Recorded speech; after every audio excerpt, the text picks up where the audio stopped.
Welcome back to Class 2 Data Stream Mining in Weka and Moa. So we arrived to the last lesson of this class. We are going to look at an application of classifying tweets. So let's start.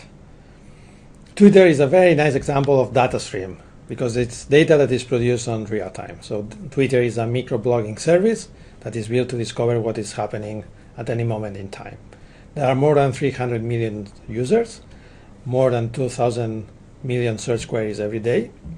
And a very nice thing for us is that data is public and it can be accessed through a streaming API. In this lesson, we are going to look at the application of sentiment analysis. So sentiment analysis is the task of classifying messages or tweets into two categories, positive or negative, depending on the feelings that we can see inside the messages. Many times it's very difficult to get labeled data. In sentiment analysis with Twitter, there is a very basic approach, but it works very well, is that we can get label data using the tweets that they have emoticons inside.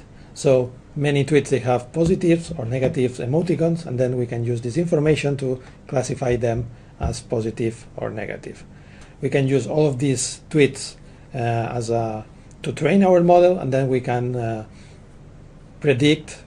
Using the tweets that they don't have emoticons, we can predict what is the current polarity, what is the current sentiment around any specific product or company or topic.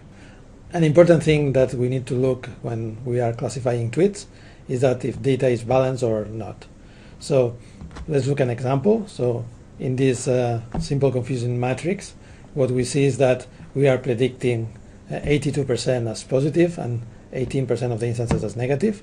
What we see is that we are classifying correctly the positive class 75% of the instances, and we are correcting the negative class 10% of the instances. So our accuracy in this case is 85%. Is this a good performance? To answer this, one way is that we can look at a random classifier. Imagine a random classifier that is predicting randomly, but is following the same distribution between positive class and negative class. So this is the confusion matrix in the bottom. So there we can see that this classifier is getting also 82% of the instances as positives and is predicting as negative 18%.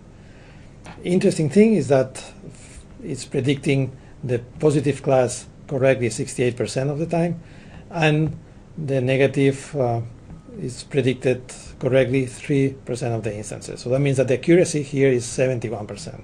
So that means that if our classifier is predicting with accuracy higher than this, then we can say that it's a good classifier. But if it's predicting less than this 71%, then our classifier is not doing quite well.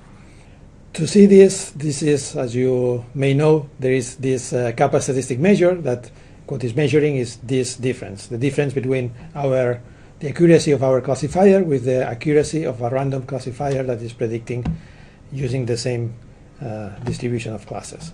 So basically kappa statistics computes this difference, and then it adds a normalizing factor, so we get a value of kappa between 0 and 1. Now let's look at an application. So there is this Twitter sentiment corpus that was made by students at Stanford that contains tweets recollected between April 2009 and June 2009, where there are 800,000 tweets with positive emoticons and 800,000 tweets with negative emoticons. If we do a frequential evaluation using these tweets, and we use a naive-based multinomial classifier, stochastic gradient descent classifier, and a Hofding tree, what we see is that at the end of the stream, the stochastic gradient descent classifier gets an accuracy of 100%. So this is something that is not normal, and then it's nice to see why it's happening this. If we look at the kappa statistic, what we see is that at the moment that the accuracy goes up to 100%, the kappa statistic goes down. So that means that in that case, the data at that point starts to be completely unbalanced and completely only belonging to one class. in this data stream, if we compare accuracy and kappa of a multinomial naive Bayes stochastic gradient descent and Hobson tree classifier, what we can see is that stochastic gradient descent is better, but this is something that maybe not applied to other data streams. What is very interesting is that in data stream mining, we should always not only look at accuracy, but also looking at the resources, at time and memory. So we have arrived to the end of this lesson. So in this lesson, we have seen an application of Twitter classification. Twitter is this microblogging stream service that is built to discover what is happening at any moment in time, and more specific, what is happening now. Data may be ambivalent in many data streams, so it's always important not only look at accuracy, but also look at other measures as kappa statistics. So thanks for being there. I hope you enjoy it. Bye-bye.